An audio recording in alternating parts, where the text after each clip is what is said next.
We are learning more about exactly how former President Trump would carry out mass deportations of undocumented migrants if elected. It's a proposal that does have the support of the majority of voters, according to the most recent polling. In an exclusive interview with NewsNation, the former president said he would lean heavily on local law enforcement. They know them very well. They know their names. They know their middle names. They know everything about them. The local police and the local officers and all local law enforcement in their community, they know everybody. They know the good ones, the bad ones. They know everything about them. And they're going to get them, and they're going to get them out. All right, let's bring in correspondent Allie Bradley live for us in Del Rio, Texas. Allie, you spoke directly to the former president. He says he would be relying on local law enforcement at the border. What are those officials telling you?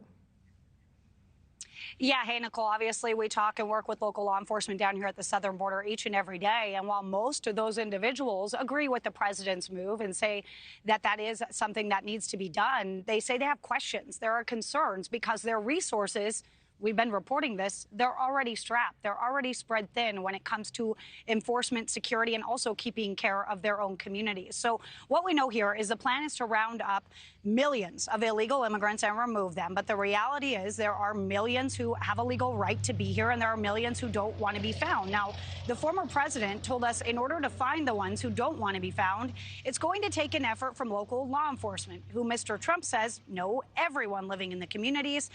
The local law enforcement is who he is going to rely on to help identify people who need to be removed. Take a listen. They know things that nobody would even think about knowing, but we're going to let them do their job because, you know, they have not been allowed to do their job. And you have local communities right now all over this country that are petrified before the people even come in, and they're coming in. They're all coming in. They're petrified. Okay, we want to show you one example of what law enforcement are going to be up against. This is all the same man. This is out of Ohio. This man was jailed 11 times. Sheriff Jones says he was using 7 different names, 3 different dates of birth, and according to the sheriff, he was deported 8 times. Now, Nichole, Texas DPS says it stands at the ready to assist in any efforts that the president might bring forward should he win. But they say they take their marching orders directly from Governor Greg Abbott. Of course, he has doubled down and expanded Operation Lone Star several times, something that the former president says he does support and backs, something that he doubled down on in our conversation. Nichole. All right, so Allie, what about people with legal protections? Would they still be subject potentially to removal under this plan?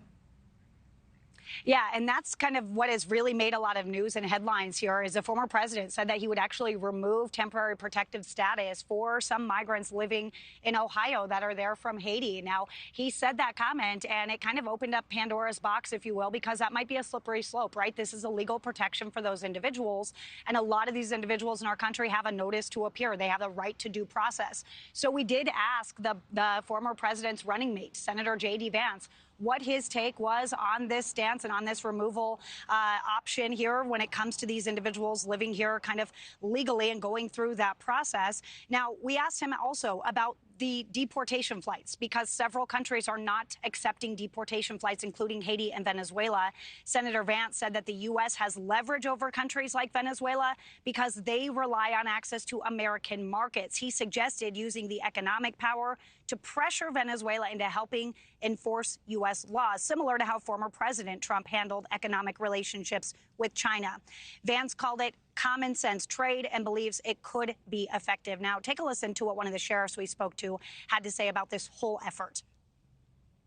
Well, it's cost us a lot of money. Those sheriffs that are actually engaged in this are actually doing the right thing to protect our communities.